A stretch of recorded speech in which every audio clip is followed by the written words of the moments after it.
Mateus capítulo 7, versículos de 1 a 5. Acompanhe comigo na sua Bíblia ou na tela, com atenção. Assim diz a palavra de Deus. Não julguem, para que vocês não sejam julgados. Pois com o critério com que vocês julgarem, vocês serão julgados. E com a medida com que vocês tiverem medido, vocês também serão medidos. Por que você vê o cisco no olho do seu irmão, mas não repara na trave que está no seu próprio?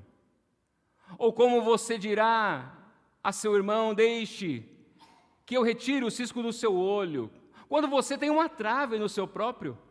Hipócrita, tire primeiro a trave do seu olho, então você verá claramente para tirar o cisco do olho do seu irmão. Deus, obrigado pela Tua palavra que nos ensina, que nos alimenta, que nos corrige, mas também nos santifica, que nos fortalece.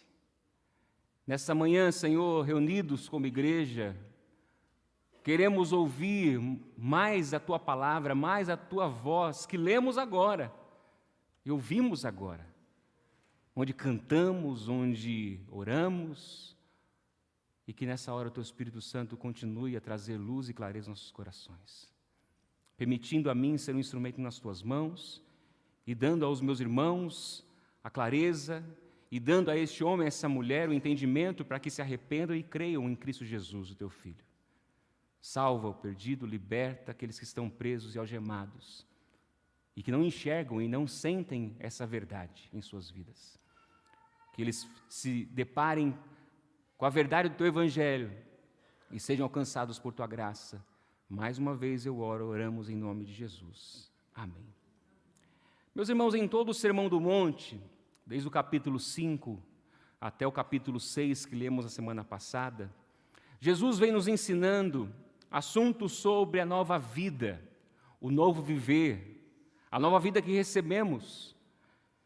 Temas como quem é o cristão, ou o caráter do cristão, como vimos no ano passado.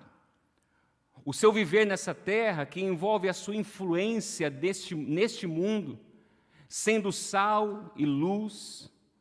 Qual a relação do cristão com a lei de Deus? Vivendo uma justiça superior à dos fariseus, praticando atos de piedade, como dar esmolas, como oração, como jejum. A nossa luta como cristãos contra o mundanismo, tendo um coração, o seu coração, tendo os seus olhos, meus olhos e vontades no lugar correto, no lugar certo. Uma vida liberta de preocupações, como vimos nos últimos 2 domingos, buscando em primeiro lugar o reino de Deus e a sua justiça. E agora nesse capítulo 7, parece que Mateus escreve alguns ensinamentos a respeito de como devemos nos relacionar uns com os outros, de como devemos lidar uns com os outros como igreja e, de certa forma, com pessoas ao nosso redor. É isso que vemos no capítulo 7, versículos de 1 a 5 que lemos hoje. Mas pense comigo antes de nós entrarmos no texto.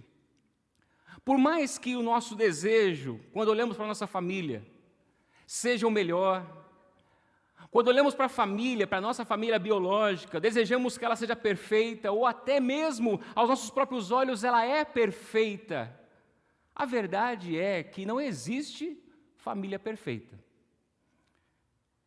Quem não deseja ver a sua família bem, os pais presentes sabem bem disso, desejam ver os seus filhos crescendo, sendo pessoas saudáveis, ou em outras palavras, querem ver crianças, jovens e adultos capazes de desenvolver suas habilidades, ou seja, queremos ver aqueles que são nossos filhos ou a nossa família bem, vivendo bem.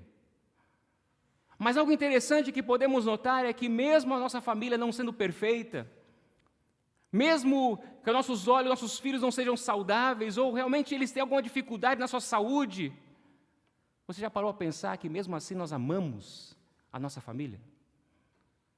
Porque é a nossa família. Simplesmente porque é família.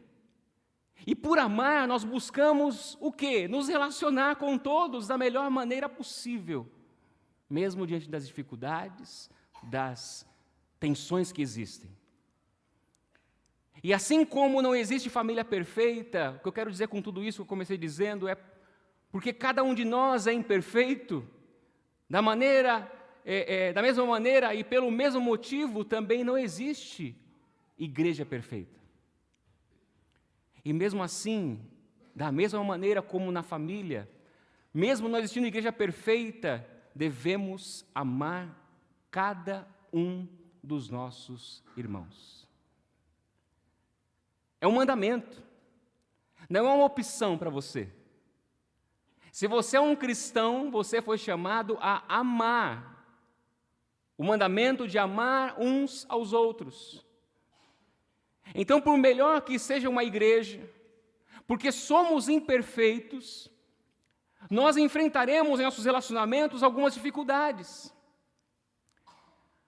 Por sermos imperfeitos, assim como enfrentamos na família, em casa, por sermos imperfeitos, a igreja de Cristo também enfrenta tensões, problemas uns com os outros, dificuldades. E conhecendo toda essa realidade, Jesus começa nos ensinando como devemos nos relacionar, ou qual deve ser o nosso comportamento para com o irmão que agiu de maneira inapropriada, que pecou, que está vivendo no pecado. Como devemos lidar com essas pessoas, ou uns com os outros, na verdade? Como devemos agir em relação a tudo isso que eu citei? Como deve ser nossa atitude para com o nosso irmão que peca, assim como nós pecamos? A resposta que temos logo no versículo 1 é: não julguem. E esse é o tema do sermão de hoje: não julguem. Mas antes de nós falarmos um pouco do texto, não vou me aprofundar tanto, é importante nós respondermos uma pergunta, e o nosso primeiro ponto é este: o que Jesus quis dizer por não julgar?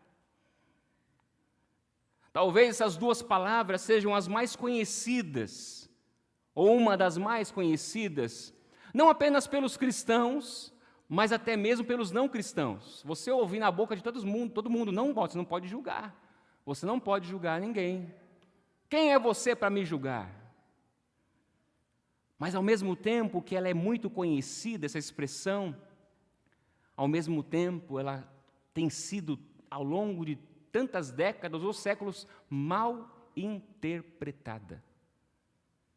O que eu quero dizer com isso é que Jesus não estava se referindo a um julgamento de juízes em seus tribunais, ou como juízes em um tribunal, mas sim quanto à responsabilidade dos cristãos, uns para com os outros.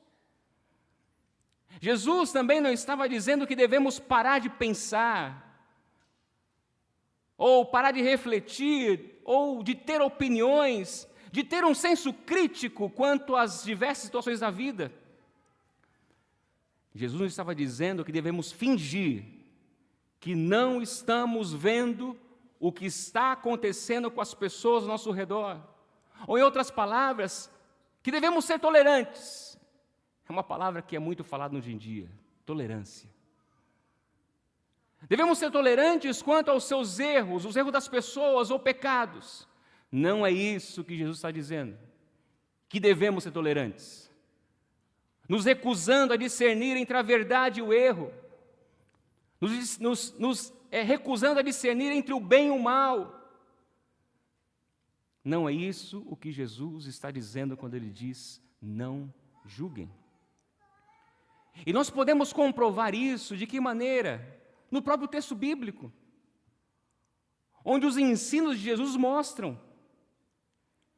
Isso sem contar com esse entendimento, que esse entendimento é contrário à natureza humana. Por quê? Porque fomos criados à imagem de Deus, não fomos? Então não há como você ser criado à imagem de Deus e não ter a capacidade de fazer julgamentos.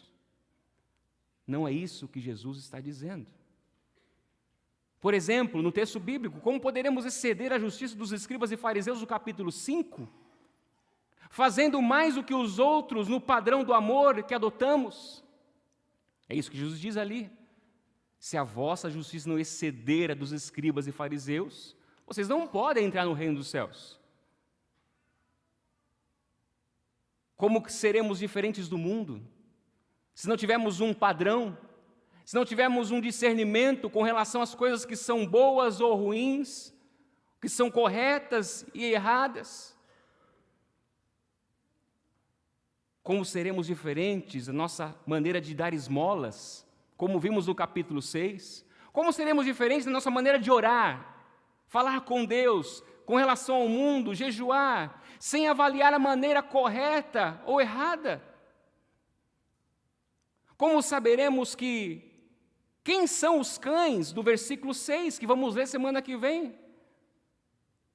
Onde não devemos jogar as pérolas para eles?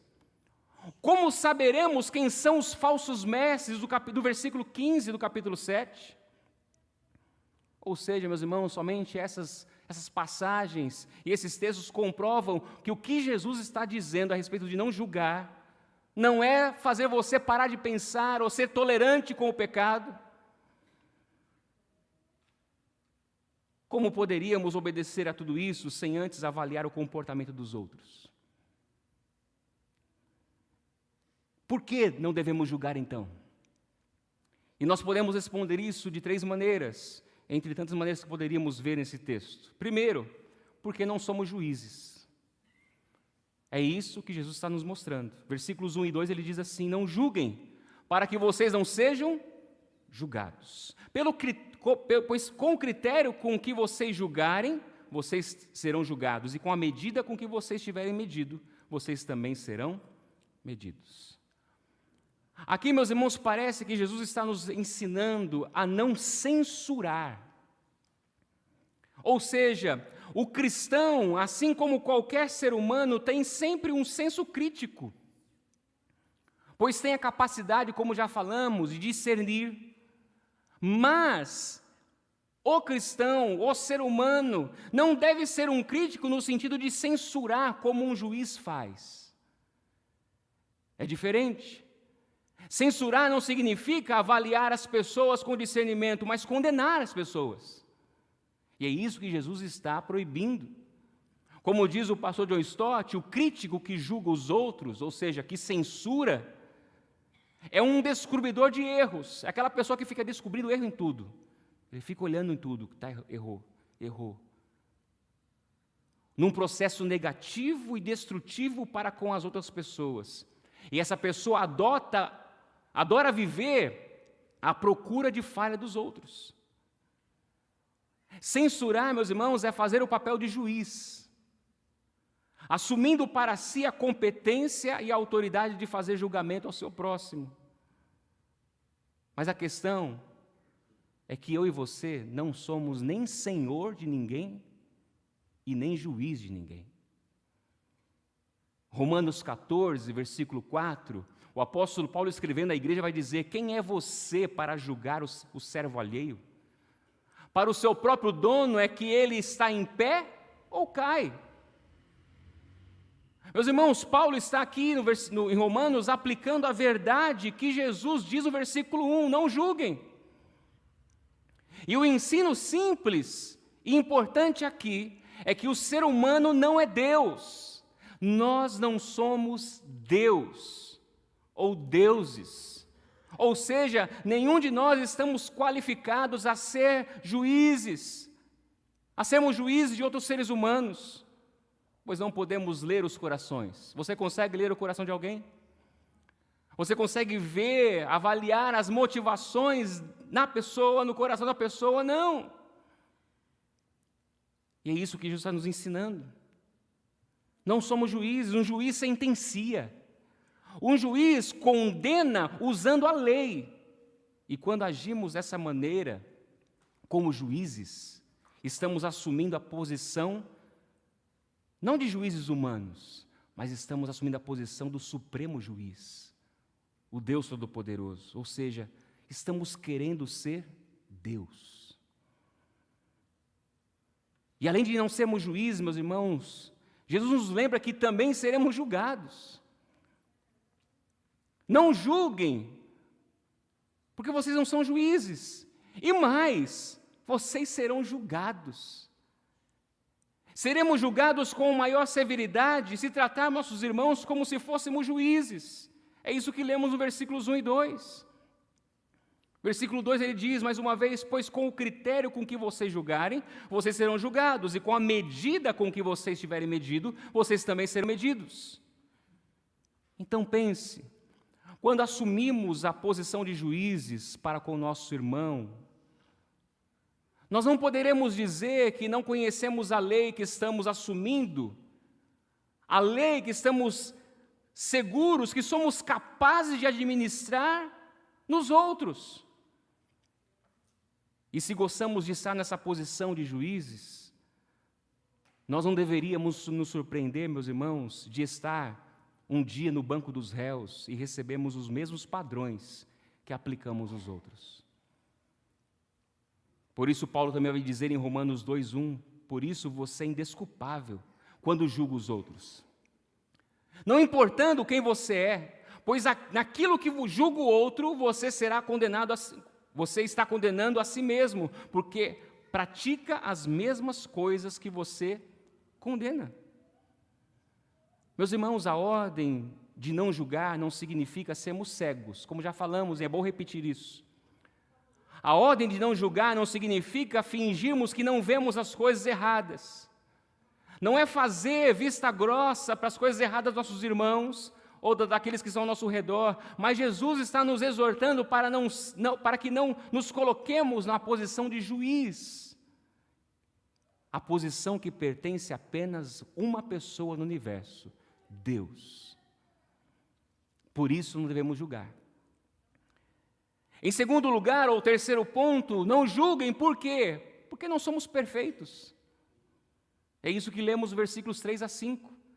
Por que você vê o cisco no olho do seu irmão, mas não repara na trave que está no seu próprio?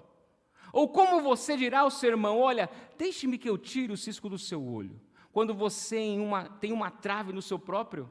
Hipócrita, tire primeiro a trave do seu olho, e então você verá claramente para tirar o cisco do olho do seu irmão. Meus irmãos, Jesus aqui, nessa ilustração, ou nessa pequena parábola, ele está nos mostrando uma realidade que não queremos assumir muitas vezes. E que realidade é essa? Que somos imperfeitos. Que somos pessoas imperfeitas. E esse é o motivo por não termos a capacidade de sermos juízes. Esse é o motivo que você e eu não temos capacidade de nos colocar na posição de Deus. E não é só porque facilmente falhamos. Não. É porque você e eu nascemos pecadores. Não é isso que lemos no Salmo 51 hoje? Davi reconheceu que nasceu no pecado.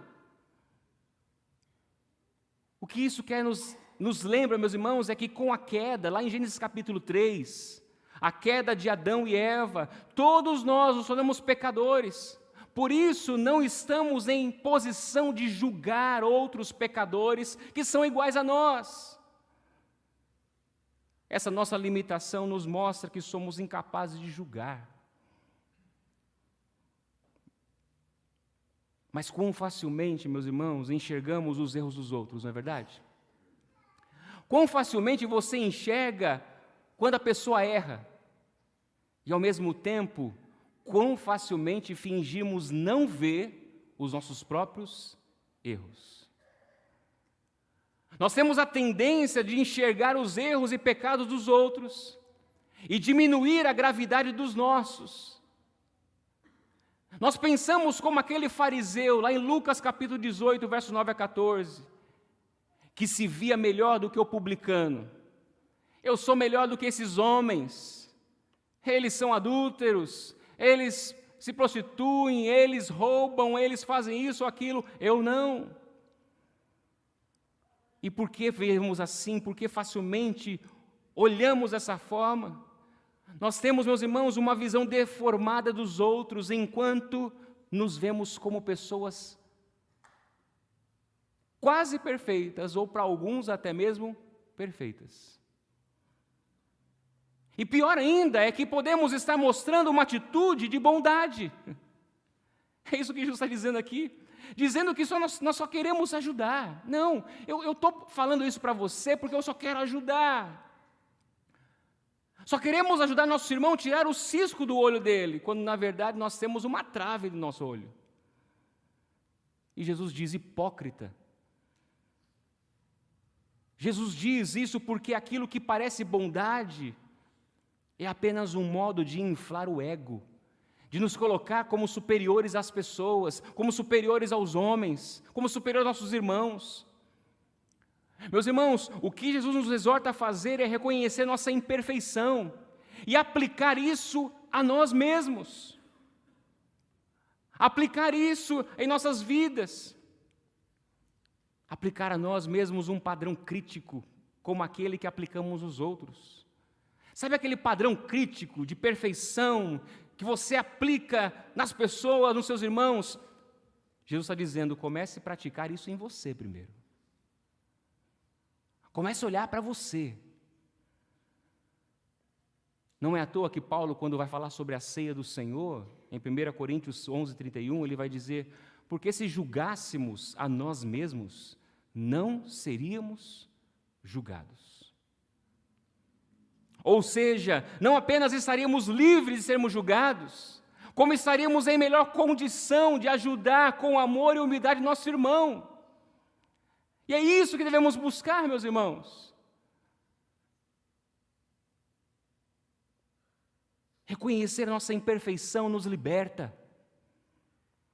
Talvez isso seja doloroso para você, mas todo cristão reconhece a sua imperfeição, reconhece sua fragilidade, reconhece sua limitação, reconhece que é um pecador, e reconhecer nossa imperfeição diante de Deus, com o coração arrependido, nos liberta.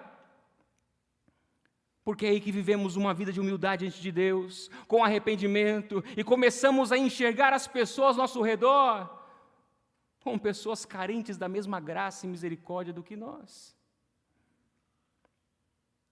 Sabe aquela graça que você foi alcançado? Sabe aquela misericórdia que Deus teve por você e tem tido a cada dia? Quando você reconhece as suas faltas, os seus erros, suas imperfeições, diante de Deus, é aí que os seus olhos são clareados, para que você não se coloque como mais juiz sobre as pessoas, mas como alguém que quer ajudar.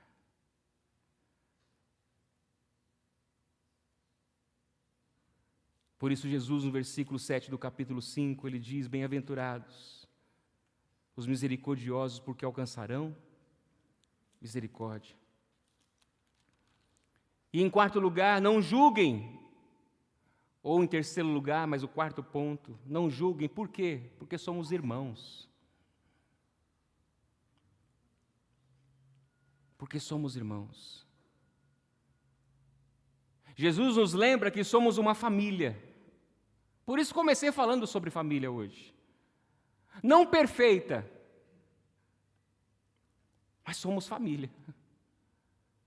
O povo de Deus é chamado de família de Deus. Assim como outras metáforas que a Bíblia usa. Rebanho, corpo, videira. Somos família. E repetindo o versículo 5, ele diz: tire primeiro a trave do seu olho, e então você verá claramente para tirar o cisco do olho de quem? Do seu irmão. Olha esse detalhe importante: você verá claramente. Para quê? Para tirar o cisco do olho do seu irmão. Então note aqui, meus irmãos, que Jesus não está nos proibindo de tratar os nossos irmãos, de cuidar deles, e de até fazer um certo julgamento, não como juízes, mas nós cuidamos, ajudamos. Como podemos ajudar alguém se nós não temos um senso de crítica? O que é certo, o que é errado? É claro, meu irmão, como falamos, que a condenação e a hipocrisia estão sendo criticadas e proibidas por Jesus aqui nesse texto. Mas isso não nos isenta da responsabilidade que você e eu temos uns com os outros. Portanto, não use mais esse texto para dizer, olha, ninguém pode me julgar. Sim, não podemos como juízes, mas como irmãos, podemos cuidar uns dos outros, sim. Na verdade, devemos. Não é isso que Jesus diz em Mateus 18? Quando alguém pecar, vai tratar com esse irmão. Se ele se arrepender, você ganhou o irmão. Temos obrigação de corrigir nosso irmão, sim. Se, meus irmãos, realmente amamos nossos irmãos, eu pergunto a você, como podemos deixar que eles continuem com um cisco nos olhos? Vamos usar outra figura. Você ama a sua esposa, os seus filhos, e você vê aquela mancha nela aqui, assim, no rosto. O que você vai fazer? Deixa ela com a mancha mesmo aí. Você vai falar, está sujo o seu rosto. Se nós amamos uns aos outros, nós não deixaremos que o cisco ou qualquer coisa continue a atrapalhar aquilo que não é normal na vida de um cristão. Um cisco não é normal. Não faz parte do olho. Ele pode ter caído. Uma farpa não faz parte do seu físico. Portanto, nós devemos então, por amar, cuidar. Jesus, meus amados, nos ensina que o cuidado com nossos irmãos deve partir de um coração humilde, que enxergando a sua imperfeição, como vimos há pouco, se humilha, e mais do que se humilha, se arrepende e se corrige. Para quê? Para depois ajudar e corrigir aqueles irmãos que necessitam. Não julgamos como juízes, não julgamos como se fôssemos deuses, mas cuidamos uns dos outros. João Crisóstomo escreve a respeito disso, a respeito de outro texto como esse, o seguinte, e que serve para nós aqui. Corrige-o, o que ele está dizendo com isso? Corrige o seu irmão, mas não como inimigo, nem como um adversário que exige o cumprimento da pena, mas corrige-o como um médico que fornece o remédio. Que remédio você tem dado aos seus irmãos? Que ajuda você tem feito para com a sua igreja? Meus irmãos, eu encerro esse sermão fazendo você pensar e refletir sobre a sua vida no corpo de Cristo. Como eu comecei dizendo, a igreja não é perfeita. Eu tenho certeza que há em nosso meio, como em todas as igrejas do Brasil, pessoas que estão decepcionadas com a igreja. Ou com pastores. E por isso, essa é uma das desculpas que elas dizem, eu não me relaciono mais. Eu não quero mais me relacionar com ninguém. Eu já me decepcionei, eu não quero me machucar mais. Eu quero te lembrar nessa manhã, a igreja é imperfeita, porque é formada de pessoas imperfeitas. Mas isso não quer dizer que você deve, então, abandonar a igreja. Eu te pergunto, Jesus abandonou a sua igreja? Jesus morreu pela igreja.